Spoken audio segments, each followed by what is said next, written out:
Quem gostaria de começar? Posso começar, professor, sem problemas. Aqui. Nesse segundo capítulo, ele traz a questão do capital produtivo, né? Que é uma das que ele tinha prometido. Eu gostei bastante, assim, porque é como o senhor acabou de perguntar, né? Estava uma leitura mais simplificada, no caso. Como ele tem essa repetição, é mais tranquilo de observar. As fórmulas não mudam muito, então ele só acaba, como é que eu posso dizer, aprofundando mais as fórmulas. Aí ele traz essa questão do capital, essa produção, o produtivo em si. Ele traz essa questão de não ter um fim nela, né? Ela é o meio para se produzir mais valor e ficar nesse ciclo, né? De mais valor, revende, produz de novo, investe, mais valor. Então eu gostei bastante, assim.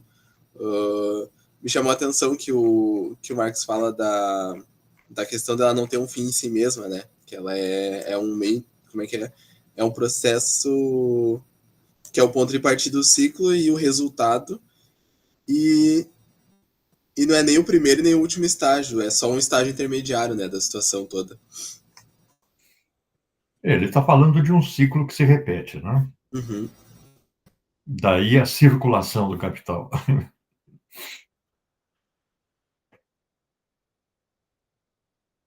Eu acho que essa parte aqui, ó, que ele fala, uma vez vendido ao comerciante, o fio é eliminado do processo cíclico daquele capital do qual ele é produto, porém continua presente como mercadoria na esfera da circulação geral.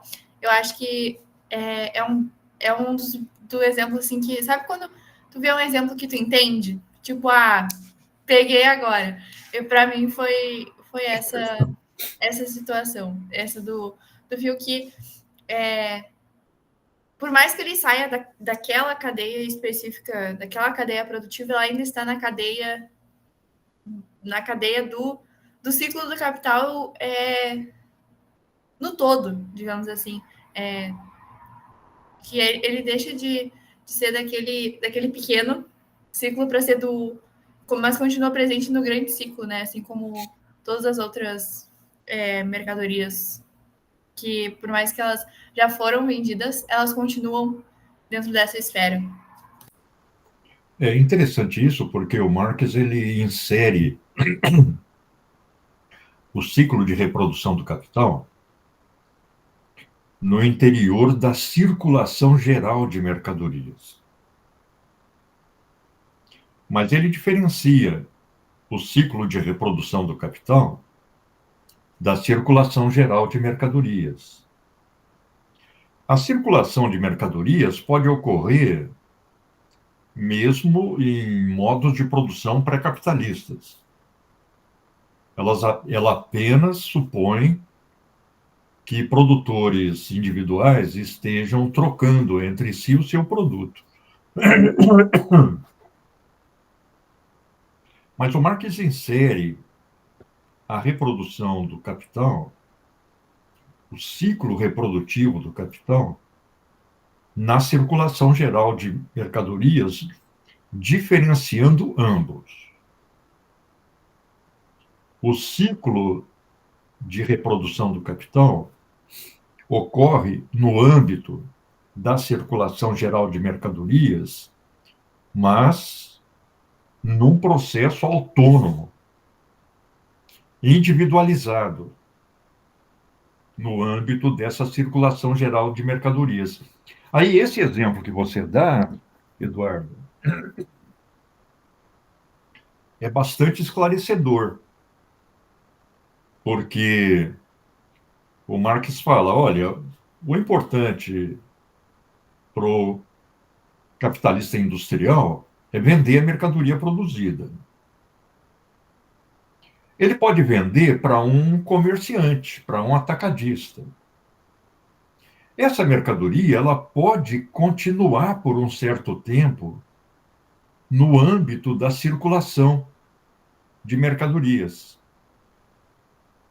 Mas ela já saiu do ciclo de reprodução do capital. Na medida em que ela passa da mão do capitalista industrial para o comerciante, para o atacadista. Uma vez que o capitalista industrial vende a sua mercadoria para o comerciante, ele pode dar prosseguimento ao ciclo de reprodução do seu capital. Porque com o dinheiro que vai ser composto do dinheiro que ele adiantou lá no início do processo produtivo, mais a mais-valia adicionada no processo produtivo e que já aparecia no preço da mercadoria, ele poderá readquirir os meios de produção e a força de trabalho para dar prosseguimento ao processo produtivo, ou repetir o ciclo, e consumir toda a mais-valia. Uma parte da análise que o Marx faz supõe o que ele chama de reprodução simples, quando o capitalista consome toda a mais-valia. Ou o capitalista pode incorporar no todo ou em parte a mais-valia produzida ao seu capital, ampliando o capital. É a reprodução ampliada. E ele já analisa lá no livro 1. Mas vejam que ele apresenta aí o ciclo de uma maneira diferente do primeiro capítulo, porque no primeiro capítulo ele começava com o dinheiro e terminava com o dinheiro. Agora ele começa com o processo produtivo e termina com o processo produtivo. É claro que ele vai analisando cada elemento desse processo, porque todos os passos que o capital dá no âmbito da circulação ficam aí numa posição intermediária entre o período produtivo 1 e o período produtivo que reinicia. Vamos chamar o período produtivo 2. Então, Marx mostra que o processo produtivo dá origem a uma massa de mercadoria carregada de mais-valia. Ele está supondo aí que todo o capital está sendo transformado de um estágio em outro, o que na prática não ocorre. Ele está supondo aí que todo o capital adiantado no início se transforma em mercadoria, que toda a mercadoria é vendida e que a quantia em dinheiro obtida equivale ao capital antecipado inicialmente mais a mais-valia. Depois a gente insere os elementos de complexidade que ele próprio, no capítulo, já vai adicionando. Mas, para simplificar a exposição do ciclo, ele considera que o processo produtivo produz uma massa de mercadorias carregada de mais-valia. No caso da reprodução simples, a venda da mercadoria e a sua transformação em dinheiro dá origem à quantia adiantada inicialmente de capital, mais a mais-valia. Nesse estágio, a circulação da mais-valia se separa da circulação do capital. Por quê? A circulação da mais-valia vai sair da circulação do capital para se transformar em renda do capitalista. Então, essa mais-valia vai ser simplesmente um fundo que o capitalista vai utilizar para adquirir os seus meios de consumo individual. Esse fundo ele pode gastar gradativamente e comprando as mercadorias de que ele precisa para o seu consumo individual. Mas a quantia em dinheiro que corresponde ao capital adiantado, ele tem que transformar de novo em meios de produção e força de trabalho. O capital vai se reproduzir na mesma base, supondo que as relações de valor continuem as mesmas, que a composição do capital continue a mesma, etc.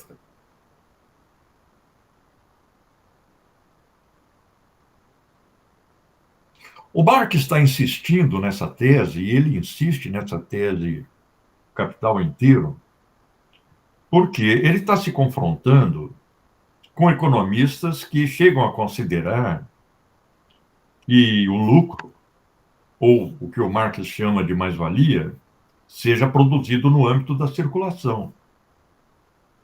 Ou é a remuneração do trabalho de supervisão do empresário, etc.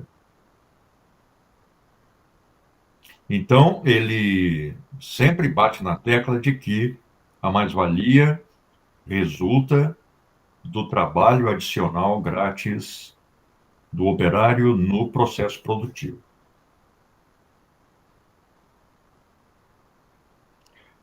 Quando ele apresenta esse mesmo ciclo P, M, D, M, P, de novo, no âmbito da reprodução ampliada,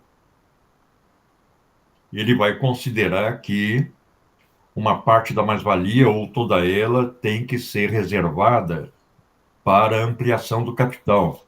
Mas a ampliação do capital seja a ampliação da fábrica existente, ou a criação de uma nova fábrica, requer um fundo mínimo, que tem que ser acumulado até que ele possa ser convertido na ampliação da empresa ou na criação de uma nova empresa,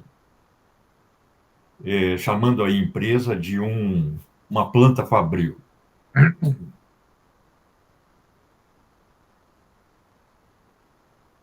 Então, ele já vai indicando aí elementos de complexificação, porque para ele a reprodução simples é uma excepcionalidade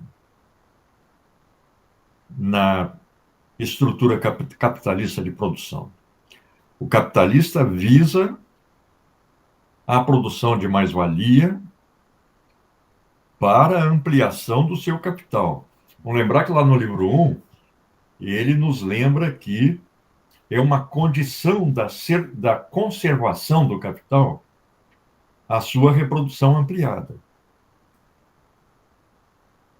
Agora, vamos lembrar também que essa reprodução ampliada, ela ocorre em bases que se alteram permanentemente. Por exemplo, a composição do capital muda. Novas tecnologias implicam uma aquisição de maior quantidade de capital constante e menor quantidade de força de trabalho, tanto em termos relativos quanto em termos absolutos. Mas ele está mostrando aí o esquema da forma mais simples para exemplificar a maneira como o capital circula. Eu acho muito importante nesses capítulos iniciais, quando ele diz o seguinte: olha, na sua circulação, o capital adquire uma função e se despe dessa função para adquirir uma outra. Então, quando ele fala em capital monetário, ele está falando em dinheiro na função de capital. Dinheiro na sua função no interior do ciclo de reprodução do capital. Quando ele fala em função do capital produtivo, é o mesmo capital na forma de um processo de produção. Aliás, para ele, estrito sensu, capital é só o capital no processo produtivo, porque só nessa circunstância que o capital se valoriza. Na forma de dinheiro e na forma de mercadoria, o capital não se valoriza. Portanto, é apenas uma forma passageira que o capital tem que adquirir no seu processo de reprodução. Ele tem que adquirir sucessivamente a forma de dinheiro, depois a forma produtiva, que efetivamente corresponde ao que ele chama de capital, ou ao processo de valorização, o processo de produção de mais-valia, que vai se transformar em mercadoria. Ou melhor, vai adquirir a função de capital mercadoria.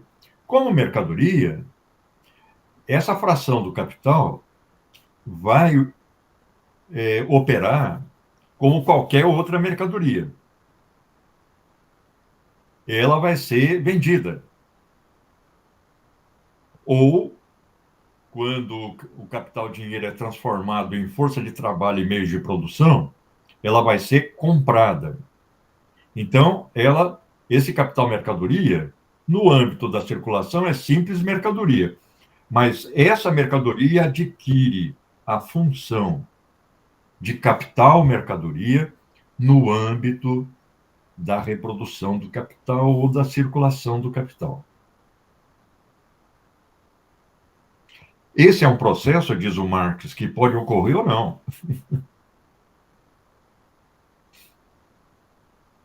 Pode ser que o capitalista não consiga vender a sua mercadoria, ou não consiga vender a totalidade da sua mercadoria.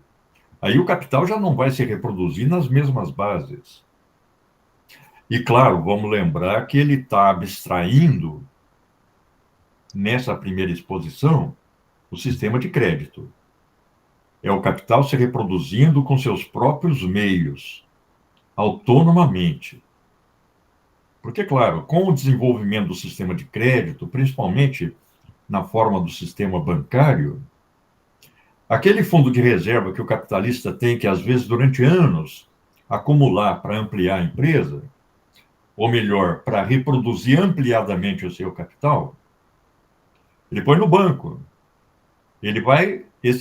Esse dinheiro vai estar funcionando como capital no banco, capital a juro.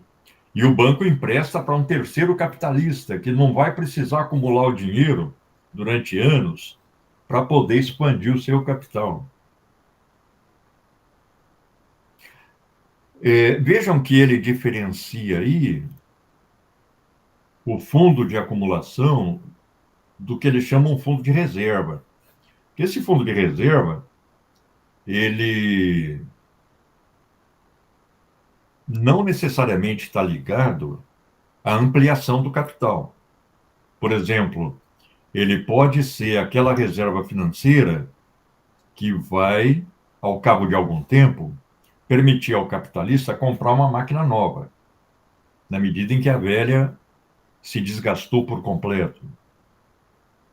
Pode ser aquele fundo, aquela reserva de dinheiro que o capitalista tem que utilizar quando, por exemplo, elementos da reprodução do seu capital têm o seu valor aumentado.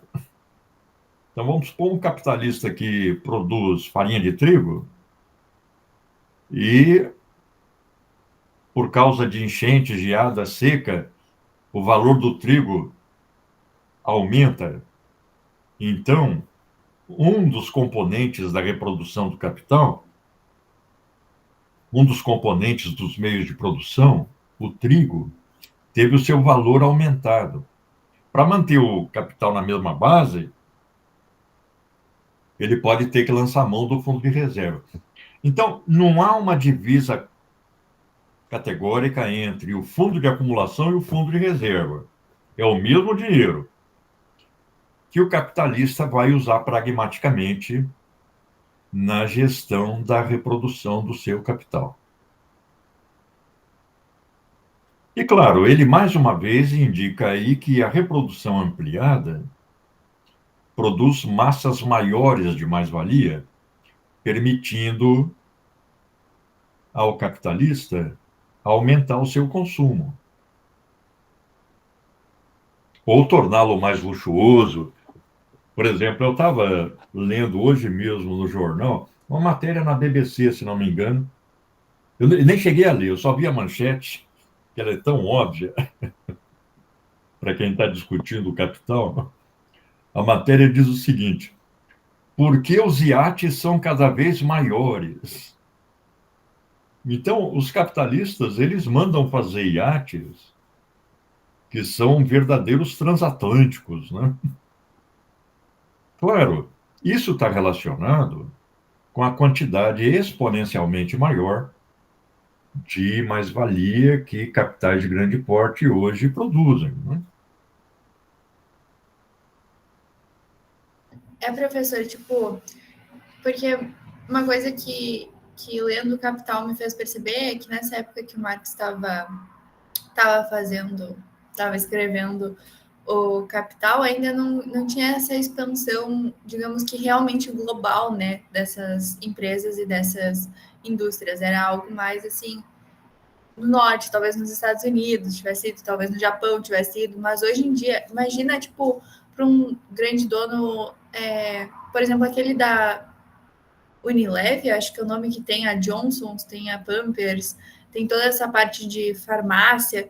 Imagina o tanto de trabalhadores que existem no mundo todo fazendo mais-valia, sabe? Claro, Tipo, claro. porque é implícito que se existe o trabalhador, existe a mais-valia. Então, tipo, é muito, muito, muito dinheiro com exploração. Isso em escalas que cada dia mais que a globalização ela se desenrola, ela alcança um novo patamar, a mais-valia desses mesmos capitalistas aumenta mais um pouco. Então, essa questão que o senhor Claro, falou claro. do tamanho dos iates é muito proporcional, porque se eles. Eu acho que se um capitalista fizer o maior iate do mundo, ainda vai ser trocado para ele, sabe? Vai ser tipo, ai. Claro, claro. Não, eu estava comentando num debate anterior o resultado de um levantamento feito pela Oxfam, que é uma ONG inglesa que desde os anos 40 monitora a distribuição de renda, fome, etc., no mundo. E essa matéria diz o seguinte, que o rendimento do 1% mais rico do mundo daria para acabar com a miséria do mundo 22 vezes. Enquanto que a maioria das pessoas, eles põem lá um número bastante grande, né, de bilhões, vive com no máximo R$ 45 por dia, né? E aí, claro, você de um lado vê esse luxo, né, grandes mansões, iates e tal, quer dizer, um consumo que é hiper luxuoso, mas que para o capitalista é um trocado. Para ele é uma fração mínima da grande massa de mais-valia que produz, que a grande empresa produz e que permite uma reprodução do capital em larga escala. Professor, tinha uma trend no TikTok, tipo, que é uma trend, não sei se o senhor sabe, mas é tipo um tipo de vídeo que várias pessoas fazem. Algo que bomba fazer um tipo de vídeo daquele jeito. E o tipo de vídeo era, tipo, meninas, normalmente, que tinham muito dinheiro. Elas chamavam ou o pai ou a mãe, são as pessoas que pagam a fatura do cartão de crédito, e perguntavam para eles quanto eles achavam que elas tinham pagado em itens, tipo, nessa sandália, neste sapato, nessa maquiagem, nesse perfume, nessa bolsa.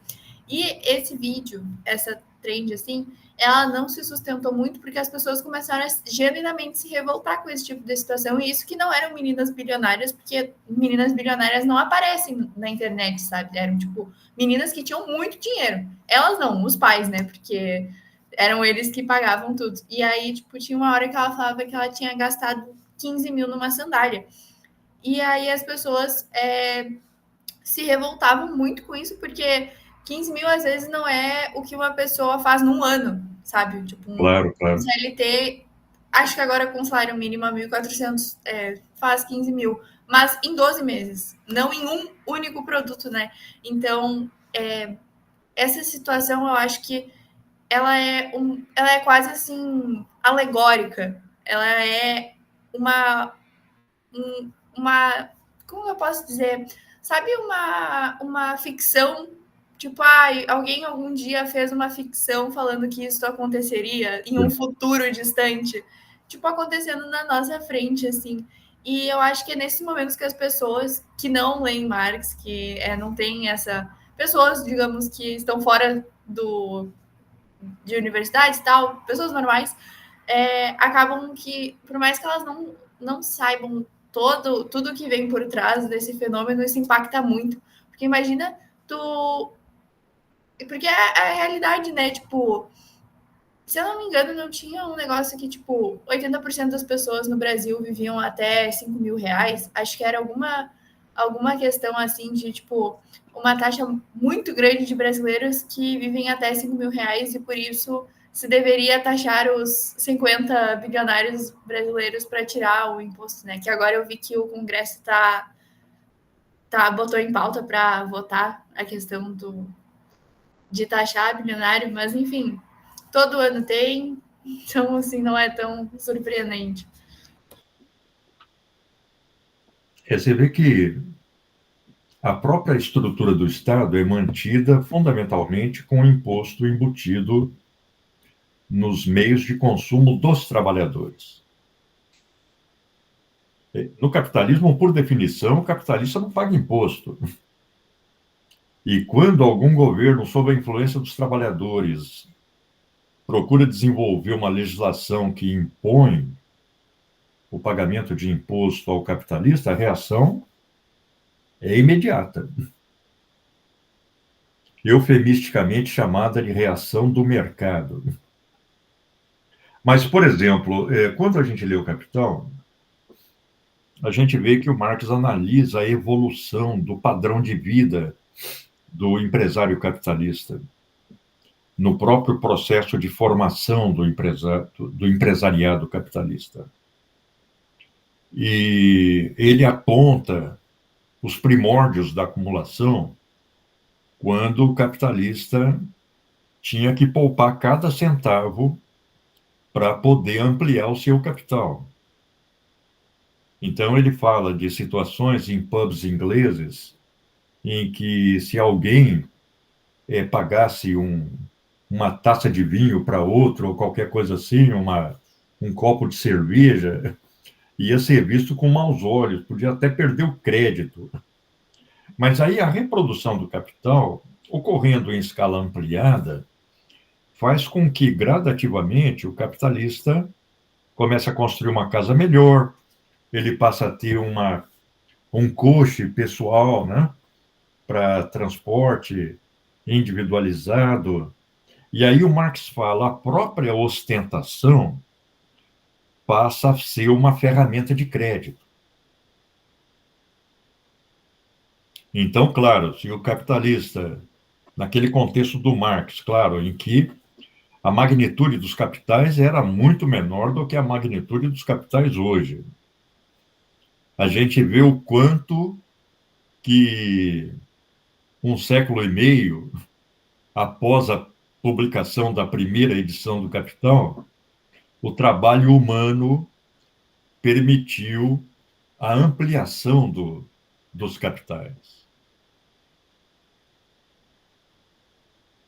Professor, sobre essa questão que o senhor retratou da ostentação ser um meio de crédito, né? O que mais tem nos livros do Machado de Assis, que eram de 1890, então não era tão distante de quando Marx escreveu, era gente que tinha vindo de uma elite, que nos livros é destacada muito, né? O Machado de Assis escreve muito sobre a elite, e é muito comum que essas pessoas que vieram de uma elite e foram estudar e viraram políticos, têm problemas financeiros gravíssimos que nem a esposa sabe.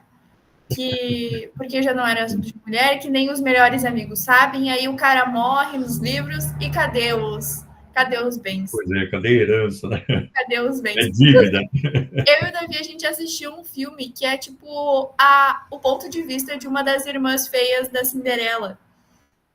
Não sei se o senhor ficou sabendo. Deve ser bem interessante. E aí, no filme, a mãe dessas irmãs casa com o pai da Cinderela porque acredita que ele tem bens. E quando ele morre e elas descobrem que eles não têm bens, e elas também omitiam que tinham bens, que não tinham, no caso. Então começa uma crise generalizada, porque elas achavam que o pai tinha. E o pai jurava que elas tinham. Então, caso viesse a acontecer algo, a filha dele estaria. Um imaginava o outro. E no fim, ninguém tinha. E, inclusive, foram os credores desse pai cobrar ela. E eles começaram a pegar. Eles dividiram as terras entre eles. Tipo, os credores. E também é nessa época, né? Nessa Claro, época porque que não era tão. o Marx ele está falando aí da circulação do capital, mas ele já aponta que o capital não necessariamente vai circular reproduzindo-se em condição ampliada. Em determinadas circunstâncias, o capital pode colapsar. Se o capitalista não consegue vender a sua mercadoria, ele não vai conseguir reproduzir o seu capital. E aí nós vamos ter falência. É claro que entre a crise e a falência, historicamente se desenvolveram vários meios de preservação, principalmente de determinados capitais cujo colapso pode causar um impacto significativo no conjunto do capital ou no conjunto da economia de um país. Por exemplo, hoje, várias empresas aéreas declararam concordata, recebem financiamento estatal, declararam concordata para poder adiar o pagamento de dívidas. E, ao mesmo tempo, recebem financiamento estatal para superar aquela situação da pandemia, porque na pandemia as empresas aéreas deixaram de vender a maior parte da sua mercadoria, que é a passagem aérea, que é o transporte aéreo. Praticamente se manteve o transporte de carga, mesmo assim com certo comprometimento, porque houve uma redução de produção durante a pandemia. A gente vê que durante a pandemia, uma quantidade enorme de pequenas e médias empresas simplesmente faliram. Aquele pequeno empreendedor, ele não vai ter esse colchão do Estado que a grande empresa, pelos seus relacionamentos no âmbito da cúpula de poder, acaba conseguindo.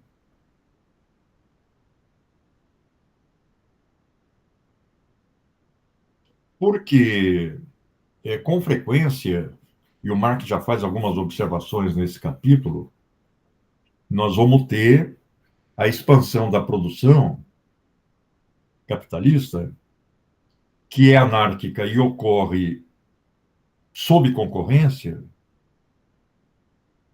desaguar numa crise em que ninguém consegue vender a sua mercadoria.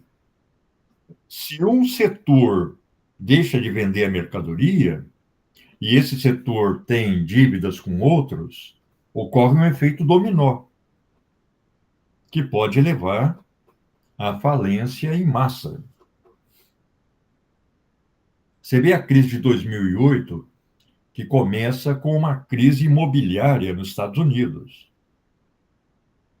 Num momento de expansão do processo produtivo, inclusive da construção civil, os bancos estimulavam seus gerentes a financiar a construção de casas, quer a pessoa tivesse condição de pagar ou não.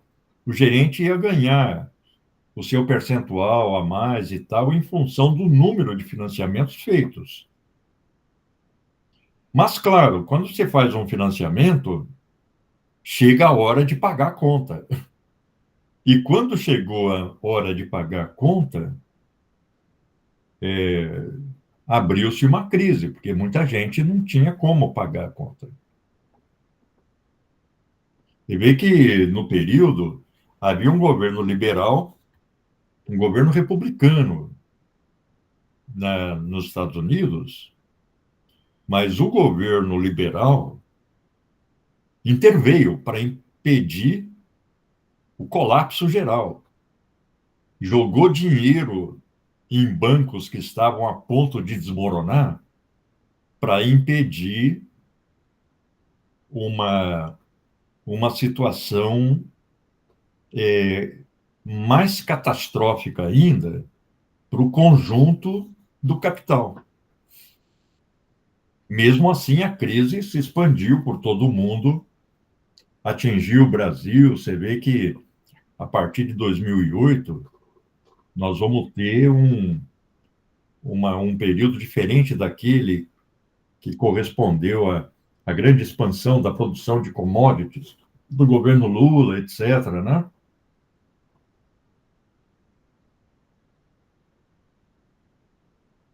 Professor, uma vez eu vi uma análise de um cientista político explicando por que a crise de 2008 não impactou tanto o Brasil quanto em outros locais do mundo.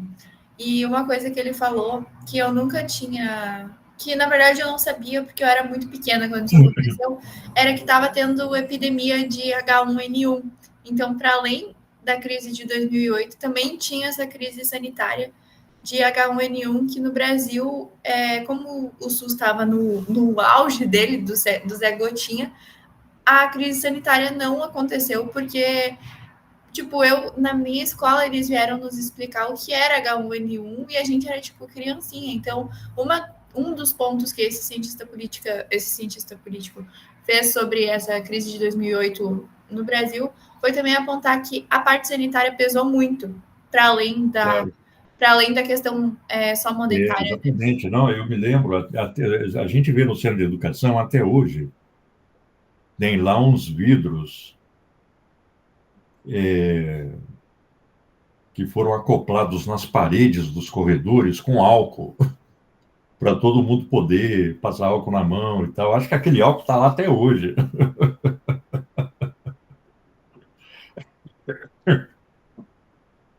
Mas, claro, no Brasil nós temos um sistema único de saúde, na época com uma política de prevenção, de vacinação, né? Uma política que foi desmontada pelo governo Bolsonaro e que a volta do Lula ao governo reativou. Que no período do governo Bolsonaro nós tivemos um governo anti-vacina no auge da crise do Covid, né? De 19, né? Eu acho que para além do governo Bolsonaro ter passado, foi que ele deixou muitas pessoas encucadas com vacina, né? Que era até então uma coisa impensável do latino-americano duvidar de vacina. Vacina tu toma. Veja, por exemplo, o sarampo já não existia mais no Brasil há muito tempo. Voltaram os casos de sarampo. De poliomielite, eu também lembro que tinha voltado. Polio era uma coisa totalmente do passado, quando começou o governo Bolsonaro. E aí, para a vacinação, claro, a doença ela apareceu na guerra da Síria, etc. Aí tem avião e ela é levada, de repente aparece no Brasil. Por exemplo, na minha infância e adolescência, a gente ainda via muitas pessoas com os sapatos ortopédicos, com aqueles suportes metálicos para a perna, e mesmo usando muletas que tinham tido pólio. A vacinação acabou com isso no Brasil. E quando você para com o processo, ela acaba voltando mais cedo ou mais tarde. É como a fitose no gado. Se você parar de vacinar, ela vai voltar.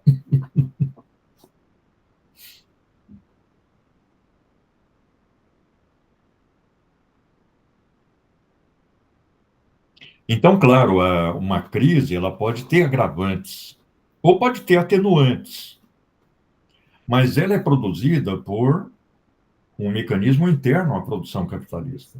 Ela vai ocorrer dentro desse modelo de análise da estrutura econômica capitalista que o Marx desenvolveu. Para ele, a crise é inevitável na estrutura capitalista de produção. É claro que ele estava analisando um capitalismo predominantemente concorrencial, de pequenas e médias empresas. Você não tinha ainda esses mastodontes globalizados que nós temos hoje. Mas, apesar de situações monopolistas, a concorrência continua. Inclusive entre as grandes empresas.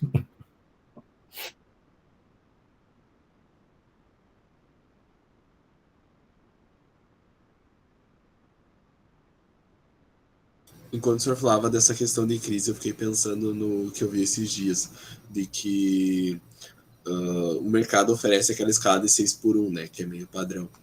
E o mercado estava buscando as pessoas que estavam fazendo aquele ano de efetivo no quartel, sabe, professor? Para quando a pessoa terminasse, convidasse a pessoa para trabalhar no mercado.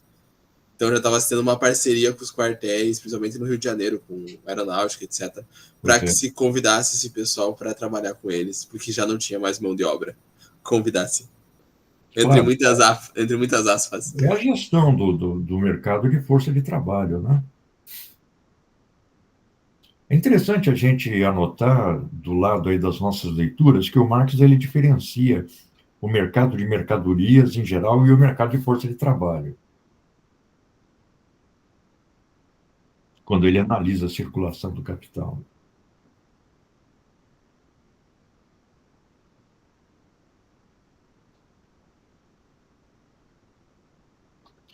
Uma última observação nesse esquema é que, mais importante, é que o processo produtivo, o P, ele dá origem a uma massa de mercadorias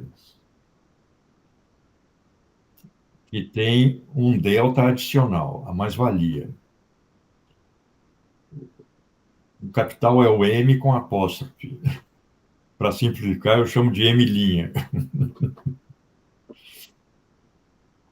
Esse M com apóstrofe, que é a mercadoria carregada de mais-valia, vai se transformar numa quantia em dinheiro que também tem um correspondente delta adicional. É o D grande mais o D pequeno. É o D do capital adiantado mais o D da mais-valia. Esse D poderá sair do ciclo de reprodução do capital e entrar no consumo do capitalista, ou pode ser mantido no ciclo da reprodução do capital. Quando ele é mantido, o novo P aumentou. Por quê? Mais-valia foi utilizada para ampliar a estrutura produtiva do capital. Mas, diz o Marx, esse P apóstrofe, ele não se torna, ele não adquire o apóstrofe, porque ele é simplesmente mercadoria que vai ser utilizada no processo produtivo. E é o processo produtivo que vai produzir mais-valia.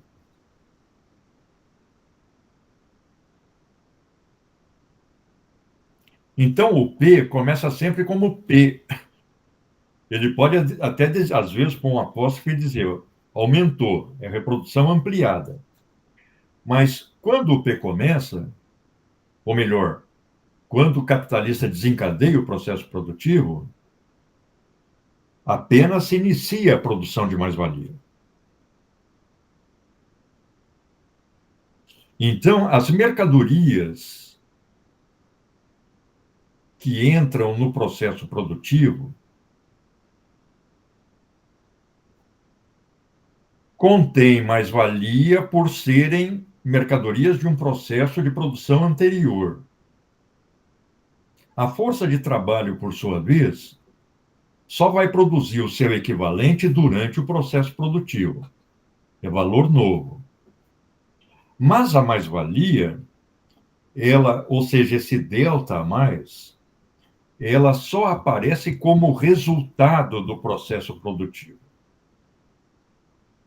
Ela não aparece no P inicial. O P inicial só cria as condições iniciais de produção de mais-valia. Ela só vai aparecer como resultado do P, e não como condição do P. Ela é condição do P quando se está realizando a reprodução ampliada, mas se trata de mais-valia produzida num período produtivo anterior, inclusive por outros capitalistas. Esse P inicial está realizando mais-valia de outros capitalistas, deixando a força de trabalho à parte. A mais-valia do segundo P, mesmo ampliado, só vai aparecer como resultado na mercadoria produzida. Então, a massa de mercadoria produzida, o M produzido, é M adicionado de mais-valia. É M apóstrofe. M mais um delta, que vai se transformar em dinheiro mais um delta.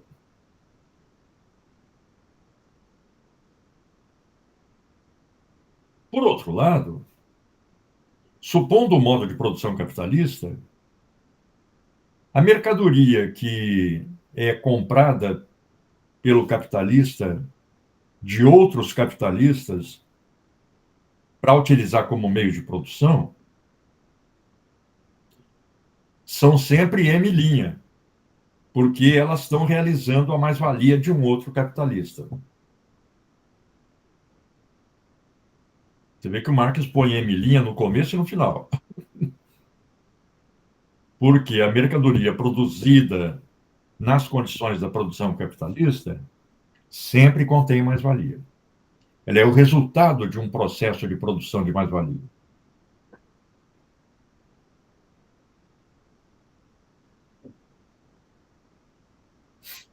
Acho que essa é a última observação.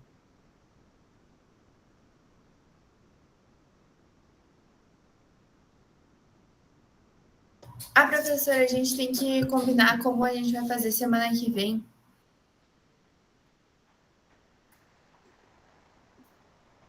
Como assim? É que semana que vem eu vou estar viajando na Tá bom. quinta-feira.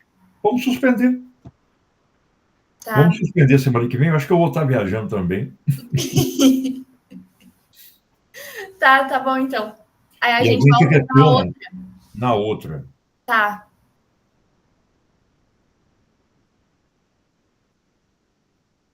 Aí a gente sempre dá uma atualização no calendário, né, para deixar as datas atualizadas. Mas é só ler o próximo capítulo. Tá bom. Para outra. Uhum. Então, quinta que vem, não. Aí, eu não sei se aquele menino que veio semana passada... Não, eu acho que ele pode... Eu vou comunicar no grupo que nós suspendemos a semana que vem. Isso, melhor, porque vai que ele... Porque a gente... Não, a expectativa dele, né? se ele quiser continuar, é de participar. Uhum. Mas a gente já tinha discutido isso com a participação dele sim. na semana passada, ele já está mais ou menos inteirado, né, de que sim. iria acontecer. Ele pode suspeitar, né? Ele vai suspeitar. Falou, pessoal. Então tá tchau, certo, professor. Obrigado. Tchau. Boa viagem. Boa viagem. Para vocês também. Obrigada.